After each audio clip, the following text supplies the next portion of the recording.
Hello and welcome to Southwest Gardening. Having fun with plants in a dry climate. I'm Jacqueline Soul. I'm one of the 4 writers for this group, and I wanted to share with you today a little bit about irrigation.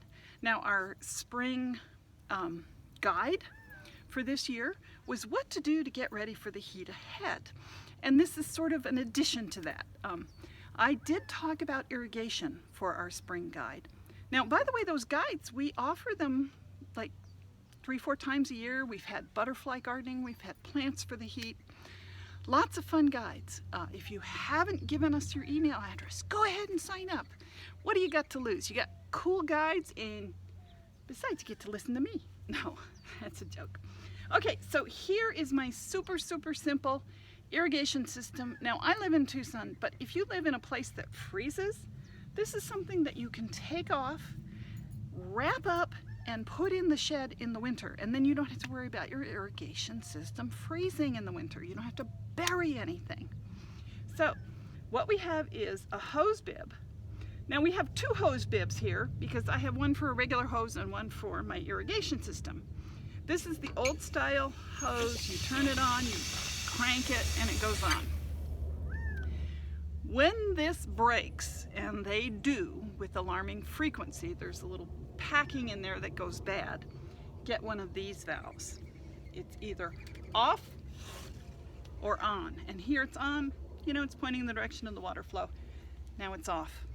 Easy, less parts to break. Okay, so here's just a typical hose bib, but what I've added to it, folks, is a water filter and a timer.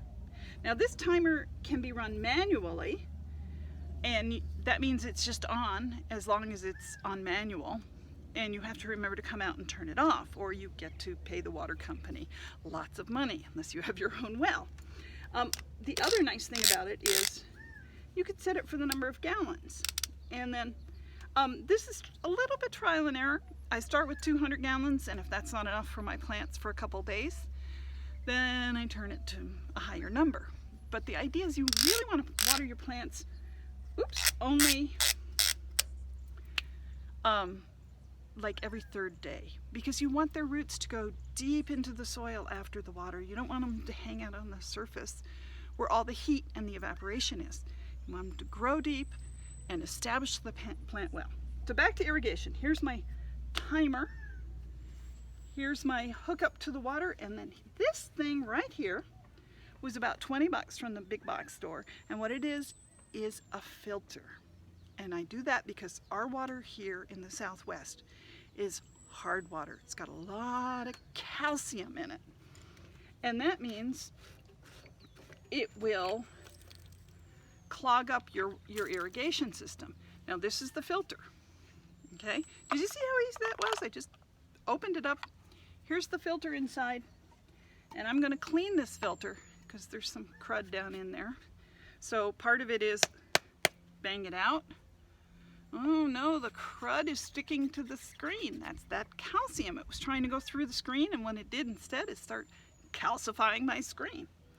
So here's where I reach for the vinegar. Good old white vinegar. You could use apple cider, but it's a little more expensive, so I use the less expensive stuff.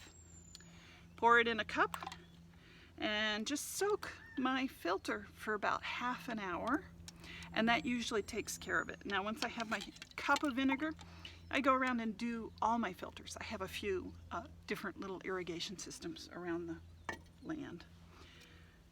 Put it back together just like that. Just screw it on hand tight. Now you don't have to get any special tape or anything. These are really good. There's a tight seal in there. There's a rubber seal in there, and I haven't had one fail in about 10 years. So they're good for 20 bucks. What a buy. Now what to do with your leftover vinegar. I've said this before, at least on my Gardening with Soul site. I am not sure if I shared this on the Southwest Gardening site. I take this lovely vinegar, we got about a cup here, and I mix a cup in a 5-gallon bucket of water, and I use that to water my citrus plants. And what that does is acidify the soil. And then the citrus plants can absorb the iron they need, and they don't get those yellow leaves. Now, the yellow leaves, everybody says, oh, add iron, they need iron. No, they need to be able to absorb the iron that's there. So that is done by acidifying the soil. Now, I'm going to try taking you guys to a different place of my yard so you can see what happens to vinegar on calcium soil. It's pretty amazing. Here we go. I got plenty of calcium in my soil. So, making sure we can see here. Look at that! Just like those volcanoes that we used to do with vinegar and baking soda. That is breaking up the calcium carbonate and releasing carbon dioxide. Whoops, I guess I have to pay green tax there, but vinegar is actually very good for Southwest soils and all sorts of acid. So there you have it. Thanks for coming and watching on Southwest Gardening.